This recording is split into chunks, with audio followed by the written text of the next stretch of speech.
Hardy BOUILLON is the head of academic affairs at the Center for the New Europe, Brussels, and standing professor at the University Duisburg-Essen, and recently has been engaged in academic work at the University of Trier.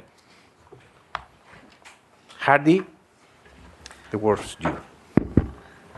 Interesting. Well, it has changed a little bit, apart from what you said. I'm now with New Direction, which is a think tank in Brussels, and as some of you might know, does it work? It's associated, founded by the ECR group, which is heading for reform in Europe. Unfortunately, there is not so much reform underway. We hope for the better in the near future. Few things are already at the screen visible, immigration, energy, but to our understanding, our perception, observations, there will be not significant changes in the near future towards more reform.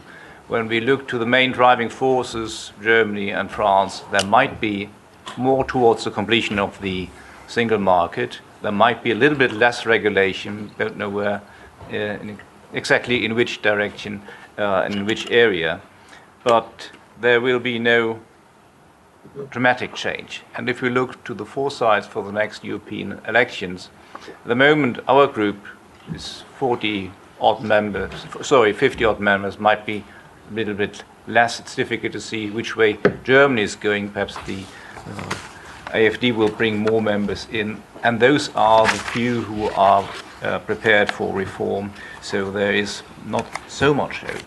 On the other side, there are areas where everybody is asking for a change in Europe, in particular when it comes to the term democratic transparency.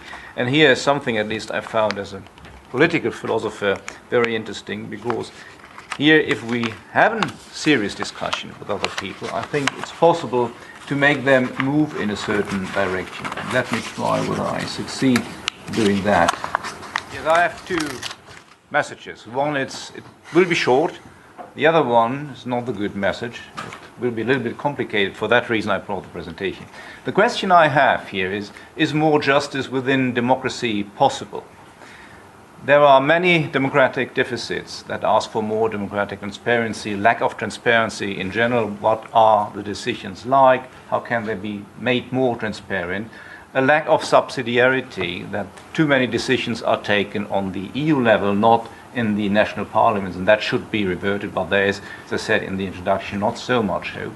And there is a lack of justice. I think that can be made transparent if you look at the principal relation between democracy, justice, and public goods.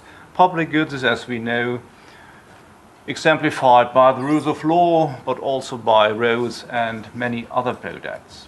The characteristics, we all know that from Introduction to Financial Theory 101, of public goods is, for one, non-rivalry, and second, non-excludability. Of course, as a result of that, there are subclasses who have only one of these characteristics, either toll goods or commons. Commons have, as we know, the problem that they sometimes run into tragedy because they do not have a non-excludability, and toll goods, we have here the revert case. I will come back to toll goods in particular at the end. First of all, public goods are allegedly just. That is where you can enter into a debate with people from all different ideological groups. They are reflecting one of the probably most fundamental principle of justice, namely the saying, treat equals, not unequal, unless you have sufficient reason to do so. Of course, it's not clear what is a sufficient reason, but to that I will turn in a minute. In many cases, and here democracies are quite good in that respect, they often do so. They give equal access to public positions, they give equal rights to vote, to be elected, and so forth. So that would be a good starting point. Then the question is, of course, what is sufficient reason to treat equals unequal? There are many areas where public goods are not following that initial reason, just mentioned before. There is, for instance, reasons like sex, religion, race, etc. They are treated as non or not sufficient because they are arbitrary. That is part of the argument or the reason.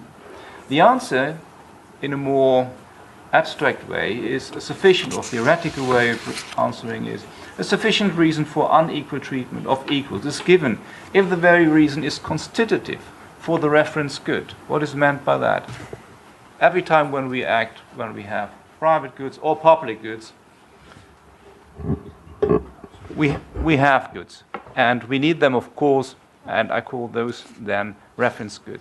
What it does mean is, in markets, payment is constitutive for goods to be offered and traded. Unless you have no payment, if you had no payment, then nobody would provide goods, nobody would buy goods. The same holds for the public, where payment is constitutive for public goods to be provided. Hence, treating buyers and non-buyers differently is justified. To do so with respect to public goods is more difficult, for financing and consumption of public goods is more opaque than selling and consuming traded goods. Reason being, we have to distinguish at least 4 groups. Now it's getting a little bit complicated. We have paying users, PU. We have non-paying users, paying non-users, and non-paying non-users.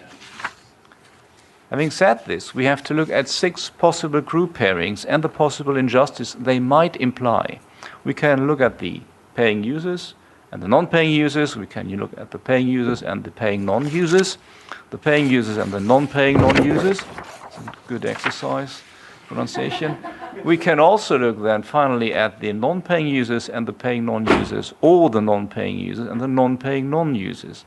And finally, at the paying non-users and the non-paying non-users. This is not only an exercise, but it shows that out of those 6, only one is just. Compare. You have a group pairing where you have those who pay and use, and you have others who use as well but don't pay. Here the non-paying users is a privileged group. Similarly, when you compare the paying users with the paying non-users, the paying users are privileged, for in the particular case one group is paying but not using the good. Leave aside row number 3, to which I will come later. If you compare the non-paying users with the paying non-users, then clearly the non-paying users are privileged. It's the most outraged way of privilege, if one would like to call it that way. Then compare the non-paying users to the non-paying non-users. Here the non-paying user is privileged. And finally, if you compare the paying non-users to the non-paying non-users, you have a privilege given to the non-paying non-users. So when it comes to the unequal treatment in face of the individual pay-use ratios of these groups, you can say, in the first case, we have clearly injustice. We have injustice in the second, and in the 4th, 5th, and 6th case, but not in the 3rd row, where we have paying users and non-paying non-users. Here, nobody is privileged. The one who is paying gets the good, uses it, and the one who's not paying doesn't get anything out of it. So that would be, in terms of public goods, the only solution which we could call just. As a consequence, for public goods to be just, they need to be converted into toll goods with identifiable individual pay-use ratios, calling for unequal treatment in proportion to those individual pay-use ratios. Well, thank you. I know this is very abstract and theoretical, and making that convertible simply has the message that if you enter into discussion with groups who are in favor of the democratic process in general and produce all these public goods, then simply make them aware that they include much injustice if they do not provide them as toll goods. Thank you.